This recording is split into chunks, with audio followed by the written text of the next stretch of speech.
What's up, my wizards? It's Dev from the S to the B to the Mtg down there. We like magic, and I got a fresh batch of Monday Guilds of Ravnica spoilers. Hot off the presses, and some of this stuff looks really good. So let's go ahead and get right to it because we got a lot to talk about. But remember, like the video if you enjoyed the video. Go ahead and do that if you want to. Or you can also subscribe to the channel if you haven't done it yet because we got a lot of spoilers to cover this week. So do all the things, and let's talk about some cards.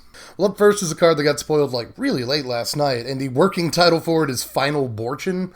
I guess Boros Final Fortune is the joke there, but it's definitely not called Final Bortion for real. But anyway, it's a red and a white for an instant. Creatures you control gain indestructible until end of turn. Take an extra turn after this one. At the beginning of that turn's end step, you lose the game. I actually kind of like it tentatively. I'll say that much. I want to say that this is great. Part of me thinks that, Boros decks often need just one more attack step against Settle the Wreckage or Fumigate or something like that. Or they need one more attack step against a mid-range deck before they start, otherwise turning the corner and playing big dudes, So this could actually be really good, although it is a huge gamble. And if you do somehow walk into Settle the Wreckage, because you're doing this after turn 3, then you just die. You just die, and your opponent doesn't even really have to beat you. So I'm not, you kind of beat yourself. Congratulations, you played yourself in that situation. So I'm just not sure if the card actually sees play because the fail case is so bad. The floor on the card is literally losing the game. So that seems terrible. But I mean, what's the worst that can happen? The worst that can happen is you lose. But like if it gets countered or something, you're like, okay, I'll just keep attacking you. So I don't know. Maybe again, I think that there are plenty of games where an aggressive deck, an aggro deck, just needs that one extra attack step to get up under its opponent's sweepers. So it's entirely possible this actually does end up seeing some play. But let's move on to Justice Strike right here. This is 2 mana, a red and a white for an instant. Target creature deals damage to itself equal to its power. This is probably fine. Let me just put it that way. I think that it's probably more destined to see play in sideboards, in maybe Jeskai decks. It looks like a control card more than a Boros aggro card to me, although it does give Boros aggro a cheap way to, kill a Lyra Dawnbringer or a big creature, a Steel Leaf Champion or a Galta, stuff they wouldn't normally be able to kill in a small, low-to-the-ground aggro deck. So I do like that about the card, and usually it allows you to kill their Galta and like double spell, kill their Galta and then advance your board state to the same turn, because it doesn't cost very much. So I do think it has a chance, but again, I think that's more of a sideboard card than anything else, because you're not going to always come up against mono green, which is probably what this card is best against. That said, it does kill Lyra, kills Chain Whirler, kills Doom Whisperer, which might be kind of important. It kills Demanding Dragon, that also might be kind of important. Kills Nicol Bolas, so, there are definitely a lot of cool applications for this card, for decks that normally wouldn't have the kind of removal that can hit big creatures. But that said, also control decks. Jeskai is a control deck. It's got access to Seal Away, Ixalan's Binding if it wants it, Settle the Wreckage and stuff like that. But it may want something like this that's very cheap, instant speed, allows you to kill something and still hold up mana for a counterspell in the mid-game. So there are a couple of different decks that could play this kind of card and probably want to, but again, it looks like 2, maybe 3 of, at the most, sideboard card to me. Let's look at World Soul Colossus right here. This is X, a green and a white, for a 0/0 elemental with Convoke, and it enters the battlefield with X +1/+1 counters on it. Well, I don't love it, but I like it. I especially think this is really good in Limited, especially considering it's just an uncommon, so you're fairly likely to run into this. And for the Selesnya deck, it's just another decent finisher. We saw Siege Worm the other day, and that deck arguably has a bunch of other finishers. There's the 4/4 Centaur that splits into 2/2 guys. And then Tristani, if you happen to open that in Limited. But just, anyway, Selesnya has a fair amount of game-ending things, We just saw the thing that, creates a 1/1 for 5 mana, and you can tap all your dudes to make it bigger on attack step. That's another cool finisher for Selesnya. So I'm really liking what Selesnya looks like it can do in Limited. It can go wide, but then if it needs to, it can go big, So I really like that. This is another card that allows Selesnya to do that in Limited. But I also like the fact that you can pump mana into it when you cast it and convoke your creatures. So there are times where, yeah, you want to convoke dudes to get the full value out of it. But there are times where you don't have to convoke, you can get like a 5/5 if it's later on into the game and not even have to tap guys. But then again, there are other times, after like a March of the Multitudes, where you can get, if you convoke your dudes, 10/10 out of this, and that's really relevant. So I like a few different things about the card. I don't really think that it has, standard Magic relevance, but we'll see. Again, if Selesnya is a deck, they might want to pack a couple of copies of this, depending on what else we see. But in Limited, this is a monster. But now it's time to check out Discovery and Dispersal. Discovery is 1 and then a hybrid blue or black mana for a sorcery. Surveil 2, then draw a card. Dispersal, the other half, is 5 mana, 3, a blue, and a black for an instant. Each opponent returns a non-land permanent they control with the highest converted mana cost among permanents they control to its owner's hand, then discards a card. I actually like this card a lot, for blue-black control, or Grixis, Esper, whatever. Some flavor of a blue-black control deck could definitely at least want to test 1 to 2 copies of this. I think that it's at least sort of, in some ways, a halfway replacement for a card like Commit to Memory. Commit to Memory allowed blue control decks to deal with permanents that they otherwise could not deal with, and spells they otherwise could not deal with. Like, it allowed them to effectively counter a Carnage Tyrant without actually countering it, because that wasn't the text on the card. This doesn't do anything while spells are on the stack or anything, but the second half does allow you to deal with any non-land permanent, which is really, really nice. Usually, again, blue-based or blue-black control decks can deal with creatures really well, planeswalkers, but it's other permanent types that they sometimes have issues with. And this allows them to do, something about them. Plus, while we're on the subject of creatures, we're on the subject of non-creatures, but we bring up creatures, this allows the blue-black deck to have an answer to a card like Carnage Tyrant once it hits the battlefield, or a card like Vinemare once it resolves. So it's actually a really important card at instant speed for the blue-black deck to have. It generates a virtual form of card advantage, sometimes just straight up 1-for-1 removal against a Carnage Tyrant, and that's going to be really important just in that one edge application. And it's main deckable because it's got a wide variety of things you can do with it. Even with the second half. I just love that it's instant speed. Control deck wants an effect like this anyway. Covers a large spread of options. But even the first half is fine, even though it's a sorcery. I don't think you'll be playing this too often in the early game, because you always want to be leaving mana up. So you might not play the first half until, turn 5 or 6, when you can still leave up counter magic and not be vulnerable. You still want your shields up. So I don't like the sorcery speed on it. But I do think that in some ways it's crazy, being able to see up to 3 cards, dump a couple of cards in your graveyard to help flip your search for Azcanta. All that's really relevant. So you will cast the first half some of the time in a control deck, again, especially if you're trying to flip Azcanta. But for the most part, I really, really admire the second half of this card and sort of the applications and what it means for control decks moving forward. I think they will try to play this card. But moving on, here's Hatchery Spider right here. I love spiders.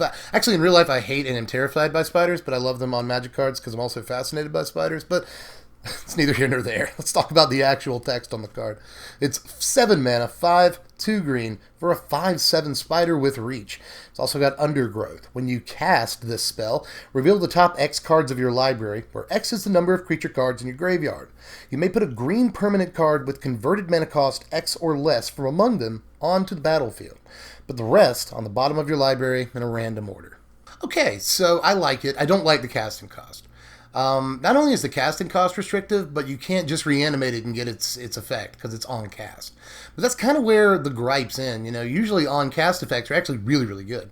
Because you don't have to actually resolve this card against control to get something out of it, It's sort of a spidery Genesis Hydra, and I really like that about it. So, you have to build around it to an extent. You have to have a bunch of creatures in your deck and a way to get them into your graveyard easily. But we have Stitcher Supplier, we have Glowspore Shaman coming up in this set. We have plenty of ways, lots of Surveil to get stuff in the graveyard. So it shouldn't actually be too hard to make this hit for a lot. And when it does, it can get, the 6-drop Vraska or a Carnage Tyrant. It can get the 4-drop Vraska or a Vinemare relatively easily. So there's lots of cool stuff this can hit and guarantee you some kind of value, even if it's countered. But now let's look at Wand of Vertebrae right here. It's a weird card. It's just 1 mana for an artifact. Tap. Put the top card of your library into your graveyard. Or you can pay 2 and tap it and exile it to shuffle up to 5 target cards from your graveyard into your library. Well, this looks on its face like a just much worse perpetual timepiece, and that card didn't see much play in Standard at least. Popular card in Commander, as far as I understand. But, it's just worse in a lot of ways than Timepiece. Although you can't argue that it's strictly worse, because sometimes being able to just, put 5 specific cards back into your library is a better ability than just shuffling your entire graveyard back in. So there's at least that. But I actually think, bottom line, let me stop jabbering on here. Bottom line, I think this actually could see some play. In main decks, I've been wanting a creature that's like, when this creature enters the battlefield, well, 1 drop, 1 drop. When this creature enters the battlefield, surveil 1. Or when this creature dies, surveil 1. Just a 1 drop that surveils. That's, aside from Stitcher Supplier, that's what I want. Or when this dies, surveil 2. That would be pretty boss too. We haven't gotten that yet, and this is kind of the closest thing we have to that. And hey Ziggy, I still think that it's kind of playable in a lot of ways. If you don't get Stitcher Supplier on turn 1, this is a way to, without stretching the mana, no matter what you get, as long as you have an untapped land on turn 1. Hey buddy, I'm sorry I'm not paying attention to you. That's why you came up here, right? But, on turn 1, dump a card into your graveyard, and for sort of turbo surveil decks, and Golgari decks that are only trying to drop stuff in the graveyard for undergrowth and stuff, this could actually be a very playable card. And I like it in, like, Muldrotha, where... buddy, like in Muldrotha, where sometimes the first ability, if you have Muldrotha out, will just, translate to card advantage. Dump a permanent in your graveyard, and look at that, you can play it. And it allows you in Muldrotha to get, like, instants and sorceries, and, play them again just by putting them back into your library. So that's cool. That's something the Muldrotha deck usually couldn't do. So I like a few things about this card. Specific applications, yeah, but good enough that I think it may actually end up seeing play if we don't see anything better for these undergrowth decks. But here's Unmoored Ego, getting a lot of attention. This one is this 3 mana, 1 blue and a black for a sorcery. Choose a card name. Just any old card name. Search target opponent's graveyard, hand, and library for up to 4 cards with that name and exile them. That player shuffles their library, then draws a card for each card exiled from their hand this way. Well, this is alarming to a lot of people because it's just any name. You can name a basic land if you want to. And that seems slightly broken on its face. But there's been a lot of arguments that getting a basic land with this is like the worst thing you can do with it, and your opponent will probably like you for it. Especially if they have 2 forests in their hand and you just let them draw 2 cards. That's probably fine in a lot of ways. So, this could backfire pretty easily if you do try to get a basic land, but as far as non-basic lands go, it's a whole different story. People are talking about playing this in Modern because you can get Valakuts and stuff, Inkies and Blinkies and all that, so that's pretty cool. I like that about it. In Standard, you can get Field of Ruins and anything else that's important as far as lands go, but this can also just function like a much better Lost Legacy in just about every case. Lost Legacy couldn't get artifacts or lands. This can get whatever you want. So this will probably be an important sideboard card. I've seen the usual amount of spikes poo-pooing on this card and the usual amount of more casual players saying it's the best card in the set, for all intents and purposes. But I fall in the middle of that. I do think this will definitely see sideboard play because Lost Legacy did. And again, this is just better. So this tears apart, combo decks. I haven't even mentioned Tron yet. Obviously, if you get 1 Tron piece, the whole thing falls apart. So this is yet another thing that could kill Tron and probably won't, but it could. It could. Is this finally the one, guys? You could do like a top 10 list at this point. Top 10 cards that were going to kill Tron. But this might be the final one, guys. This is it. So there's that. But there are plenty of standard applications for this out of the sideboard and control and mid-range decks, and I think it probably will definitely see play, but probably not main deckable.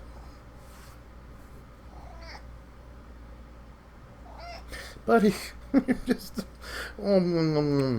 you are just so adorable. But let's take a look at a funky card. This is Thousand Year Storm here. It's 6 mana, 4, a blue, and a red for an enchantment. Whenever you cast an instant or sorcery spell, copy it for each other instant and sorcery spell you've cast before it this turn. You may choose new targets for the copies. Alright, so you have to cheat this into play. Probably, 6 mana is so much. But we did cool stuff with Sunbird's Invocation for a while there. Do you guys remember that? That was a real, almost real deck for a second. So it's not like 6-mana enchantments haven't done stuff before.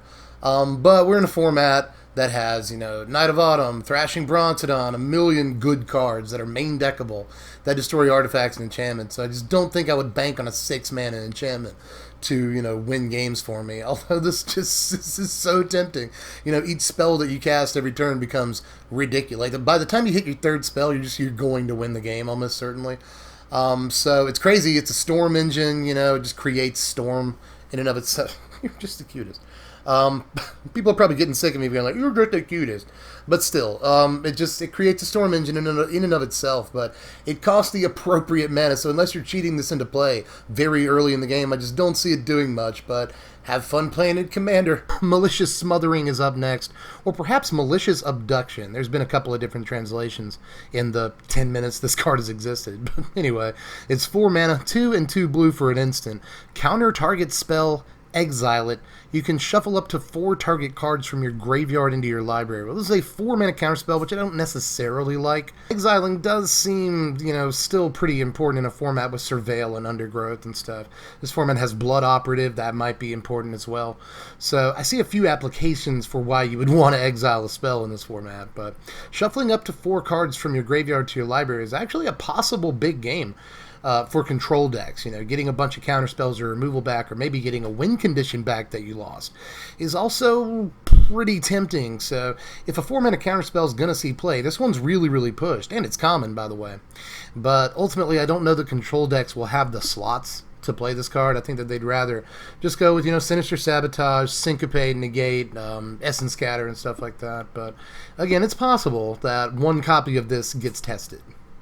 We see Etrata the Silencer, which I was almost sure was errata for a minute, but Etrata the Silencer is 4 mana, 2 blue and a black for a 3/5 legendary vampire assassin. Etrata the Silencer can't be blocked. Pretty nice. And whenever it deals combat damage to a player, exile target creature that player controls and put a hit counter on that card. That player loses the game if they own 3 or more exiled cards with hit counters on them. Etrata's owner shuffles Etrata into their library. Well, I think the very last line of text on this card makes it almost not playable, pretty much, in Standard. I really just want this to be unblockable and just hit every single turn and exile one of the creatures. That does seem busted for 4 mana, but that would make it playable, otherwise. It's still something that has to get through for combat damage. Of course, it can't be blocked. So once you do, untap the next turn with it and get to your combat step, it's certainly not going to be blocked. You can bet that. But at the same time, this has to make it an entire turn cycle without being removed in order to actually do anything. And when it does, it doesn't even really feel like the 2-for-1 you want it to feel like, because you also lose your awesome creature. Just because they lose their best creature. Sure, it's a removal spell in that aspect, but it's still, I just think it would be easily busted and playable, in that way playable, if it didn't shuffle back into your library. But since it does, I'm just not too sure. I don't know that this ends up actually seeing any play, but the ability is obviously really ridiculous until you get to the last line of text. Oh my god, you guys, there are still actually more spoilers. I'm still actually gathering assets for the spoiler video. I haven't even started editing yet. And they just keep releasing more, so let's go over these as they come out. First of all, here's Crawl Scavenger. I haven't actually even read all of these yet. Crawl Scavenger is 4 and a green for a 4/4 insect spider. It's not supposed to work that way. But in any case, it's got Undergrowth. When Crawl Scavenger enters the battlefield, you gain a life for each creature in your graveyard. That's probably fine. In limited, I guess, maybe constructed, then you might use this to turn the corner against aggro and play it in the sideboard, Bring in a couple of copies of this, turn 5, gain 4 or 5 life, maybe, depending on what you've been able to stitch your supplier or Glowspore Shaman into the graveyard. So, I don't know. It's possible, but I really, really doubt it. This does look decent for turning the corner in limited, though, where you're going to have the necessary turns to do that. And, really late in the game. This will gain you 7 or 8 life, which is pretty good. But up next is Crawl Harpooner. I am reading this for the first time along with you guys. This is 2 mana, 1 and a green for a 3/2 Insect Warrior, neat, with Reach. Apparently there's a slight insect theme in this set, but it's got Undergrowth. When Crawl Harpooner enters the battlefield, choose target creature you don't control with flying. Crawl Harpooner gets +X+0 until end of turn, where X is the number of creature cards in your graveyard. Then you may have Crawl Harpooner fight that creature. Okay, I see what's going on here. This is not too bad. Like, you can kill a Lyra with this or something in your green-black deck, but there's probably 1,000 better ways to do that, right? I mean, like, you'll get a body out of the deal, but the body will almost certainly die. It doesn't get a toughness boost from its Enter the Battlefield trigger. But that said, it does have an Enter the Battlefield trigger. It's a 2-mana 3/2 with a keyword ability, Reach. And that's not bad. I mean, the stats are decently pushed for the mana cost, so it passes that test. It's got a decent Enter the Battlefield trigger some of the time. That's cool.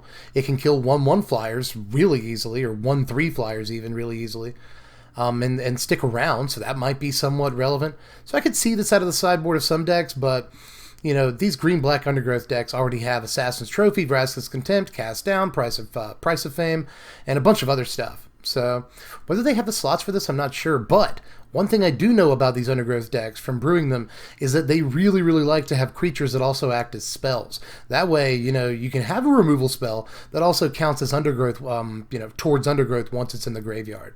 So this could definitely see some play because it does some things the deck really, really wants to do. Clears the skies because that deck is more often than not a ground-based deck. So it's a good way to have a body for a low cost, kills a flyer, clears the skies up for you. I do like a lot about this card. I'm talking myself into it as I go just because the rate is so good. And if it does enter the battlefield, kill a flyer but still die itself, again, you're still contributing to your Undergrowth cost. So there's a lot of things I like about this. But 3-mana 4/4 alert. This is Corpse Troll, and I'm also reading this for the first time along with you. This is 3-mana 4/4. It's one, a black and a green.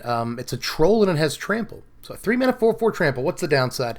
At the beginning of your upkeep, exile a creature card from your graveyard. If you do, put a +1/+1 counter on Corpse Troll. If you can't, sacrifice Corpse Troll. Okay. Black-green, discard a creature card. Put a +1/+1 counter on Corpse Troll. Okay, so this is pretty decent, especially given that it feeds itself, you know. If I'm to understand this correctly, at the beginning of your upkeep means that you can put this trigger on the stack and then go ahead and activate its ability and put a creature in your graveyard to feed to it. So that could be okay. Although it does severely limit what you can do with your mana that next turn after you play it, like turn 4. That's a really important turn, but then again, you're way ahead of the curve. You got a 4/4, really a 5/5 trample starting on turn 4 that can attack. So that's actually really good. This could be a great payoff for these decks that want to dump creatures in the graveyard, but you also have to be careful because this lowers your Undergrowth count the more you use it. You know, each turn it lowers your Undergrowth count by 1. Unless you want to sacrifice it, in which case it contributes to your Undergrowth count, so there is that. But it also contributes to your Undergrowth count by discarding creature cards. You can do that and make it bigger. Actually, now that I think about it, in the situation I've just described, you'd have a 6/6 on turn 4, wouldn't you? You'd have a 4/4 the turn you played it, and then when you go the next turn, you put that trigger on the stack, you discard a creature card and put a +1/+1 counter on it. Then you feed the creature you just discarded to it, and you have a 6/6 that can attack on turn 4. Yeah, that's really good, isn't it?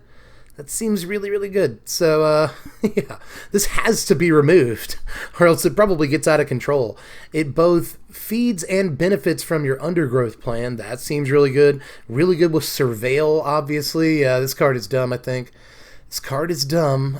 Yeah, it can die really easily to removal, and it usually has to wait until you untap with it to actually have any real benefit. But that said, it absolutely must be answered. And even if they do answer it, they're just putting a creature in your graveyard for Undergrowth, you could argue. So, and then when you play your next Corpse Troll, you have a Corpse Troll to feed to it. So there's that too. I actually really like a lot about this card. This is going to see some play. But now let's talk about Divine Visitation. I might actually surprise you with how I feel about this card. It's 3 and 2 white for an enchantment. If one or more creature tokens would be created under your control, that many 4/4 white angel creature tokens with flying and vigilance are created instead. I like it. I do. I know that do-nothing enchantments for 5 mana are not playable under most circumstances. Under most circumstances. But I actually think this is not a do-nothing enchantment. I think this very often, if you construct your deck correctly, does something the turn, does something the turn that it enters the battlefield. I've actually written down, there's so many ways that I've actually written down on an envelope here. All the ways that you can easily get a 4/4 flyer out of this the turn that it enters the battlefield. There's Imara. We've already seen that. All you got to do is attack or otherwise tap Imara. You get a token. There's also Legion War Boss. Looks pretty good with that. You know, every turn you get a free 1/1 when you start your combat step. So instead, you get a free 4/4 Flying Vigilance. That's great. There's also Hunted Witness, which your opponent will not want to engage in combat as soon as you drop this thing. So there's at least that. But then there's also Leonin War Leader. You know, if you curve into this from Leonin War Leader, drop at your first main phase and then attack with War Leader, you get 2 4/4 Flying Vigilance Angels, which is kind of crazy, right?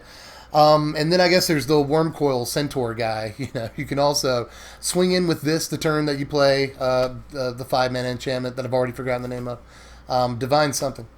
You know, if it dies in combat that turn, or if you say go and it dies in your opponent's combat, you get 2 4/4 Flying Angels. Like, all of that just seems insane, and that's at no extra mana cost to you. But if you do manage to untap with it, look at the ridiculous crap you can do. Like, you can March of the Multitudes. looks particularly insane with this card, obviously. Siege Gang Commander.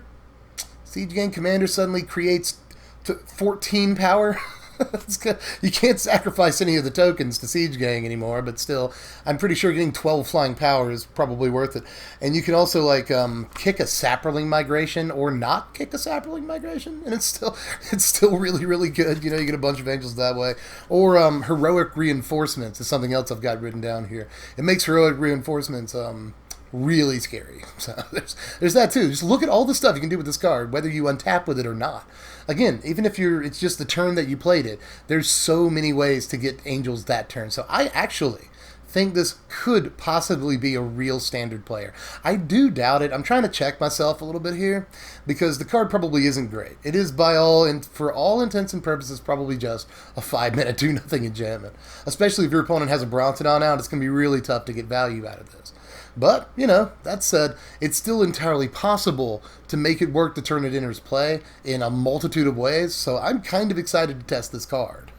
And it works with our last card of the day, Hosta Marshall, which I am super actually stoked about. This is just 1 white mana for a 1/1 human soldier, and when it and at least 2 other creatures attack, create a 1/1 white soldier creature token with lifelink. More like Mazda Marshall, zoom zoom, am I right? This is a ridiculous card to me. Like, I know that it's really, really checked hard by Goblin Chainwhirler, and I get that, but it still looks crazy. Even in formats outside of Standard, I think this might have modern applications. But in Standard, this is also pretty crazy looking, considering we're already trying to do this for Legion's Landing. We're already trying to do this for Leonin Vanguard, you know. So in a deck that literally plays like 20 white 1-drops, this is a ridiculous card. It's really, really good in multiples, too. I want to point that out. If you have 2 of these swinging, it just becomes unbelievable, you know, with any Anthem effects like Malicious Marshall or Tristani even, I guess. But I'm looking more at Malicious Marshall. Or maybe even Radiant Destiny here, naming humans or soldiers or something, then this is just fantastic, you know. It actually creates tokens that are better than it. I want to point that out too, you know, those tokens have lifelink, so I like that. This is ridiculous in Mentor decks, by the way. This is a really, really good target for Mentor. You know, 2 power creatures with Mentor. So I like that about it. I just think this has so many applications. White Weenie, tokens builds, Mentor decks and stuff like that. Just any low-to-the-ground white aggro is probably going to want all 4 copies of this. Especially, again, because so many white decks are already trying to attack with 3 creatures. You know, sometimes as early as turn 3. Always as early as turn 3, really. So, you know, just play 1-drop on turn 1, 2 1-drops turn 2. So the deck really does have to play like 20 white 1-drops, but at this point we've reached critical mass and we can easily do that. So I love this card, and I think it makes, you know, it makes decks much, much faster, especially if you're not playing against Chainwhirler. The card is just abusable, atrocious, disgusting, gross. I love this thing, and it's going to see a lot of play, probably even outside of Standard. But that's all, folks, for today at least, and for now at least. It would not surprise me, because it's still relatively early as I record this. It wouldn't surprise me if there was a couple of more cards tonight. So stay tuned. There's going to be a bunch more to cover tomorrow, so make sure you're subbed to the channel if you haven't done it yet. If you like the video, share the video. Make sure everybody gets in on the spoiler love. And check out my sponsors over at TCG Player. They help keep the lights on, and they're actually like the cheapest place you can get boxes right now anyway. If you're going to pre-order sealed product. You know, and if you're going to pre-order singles for that matter, which isn't necessarily what you often want to do.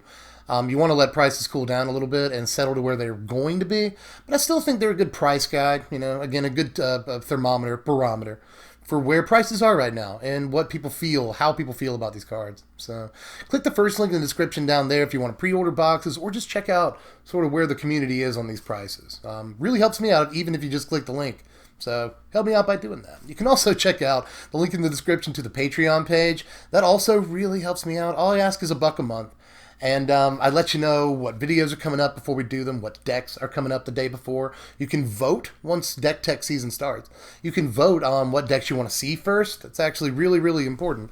You can change the course of YouTube history, in fact, by voting on what decks you want to see first. So all of that, pretty decent value. And sometimes during spoiler season, I'll even let you in on a little extra analysis on some of the cards. So a lot of reasons to spend $1 a month. Hit the link in the description, go over to the Patreon. But I'm pretty sure that's all I got to say for this one. I'll definitely see you cats tomorrow morning. I've been Dev from The Place. Thanks for watching, my wizards. Spread love and be kind.